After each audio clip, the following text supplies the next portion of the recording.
আমাদের টুকু ভাইয়ের বিরুদ্ধে অপমানজনক কথা বলেছে, আমরা তীব্র নিন্দা জানাই। এই মেয়রের খেলা সিরাজগঞ্জ ছেড়ে লাভ হবে না। দল সিদ্ধান্ত আমরা মেনে নেব। তার একটু আমার সিদ্ধান্ত আমরা চলতে পালাই। ইকবাল আমার মামুর টুকু সিদ্ধান্ত চলতে পালাই। বর্তমানে আপনি নিজেই ভূত থেকে ভয় পান, ছাপা থেকে ভয় পান, ওই আপনি ভাবতেন সানুর ব্যাপারে যারা বলতেন সানুর ইতিহাস আমি না কই, সানু কোনো ব্যক্তিশোনা করে না। কোনকার আপনার ওই যখন আমরা ব্যক্তিগত পরিবার, সেই পরিবার বলে সানু, আরে ভাই সানু এত ব্র্যান্ড তখন 5 তারিখে মানছিলাম এই মামলায় 1 নম্বর আসামি, সানু হলো 2 নম্বর আসামি। সানু সেরা আন্দোলন সংগ্রামের আমলে 50%। আমলে তাদের কাছে জিজ্ঞাসা করেন না। আর যে হলুদ সাংবাদিক আমি বলতেছি আবারও আপনাদের মাঝে ওই হলুদ সাংবাদিকের সেন্টার যে প্রতিনিধি তাকে উদাহরণ চালাই। আমার গোটা সিরাজগঞ্জ থেকে এই প্রতিনিধি আপনি উদ্ধার করেন, আপনার ওই চ্যালেঞ্জ বা সম্মান বাঁচবে।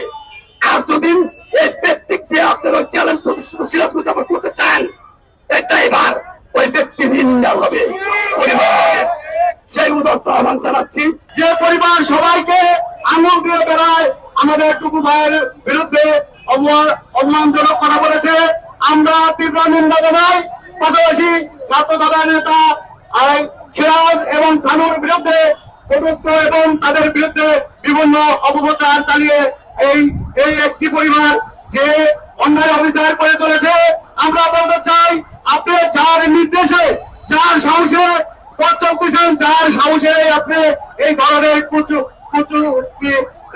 অন্যায় কথাবার্তা বলেছেন, তো সেই তারই দেখবেন তার পায়ের নিচের মাটি নাই।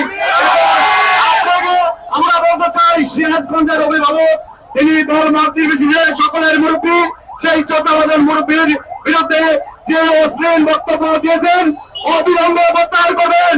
আর যদি প্রত্যাহার না করেন আমরা এই ধরনের প্রোগ্রাম পুনরায় করে আপনাকে বুঝিয়ে দেব যে আপনারা একভাবে একটি পরিবার সবার বিরুদ্ধে এইভাবে লাগবেন না, লাগলে কিন্তু পরিশেষে আপনাদের ভালো হবে না।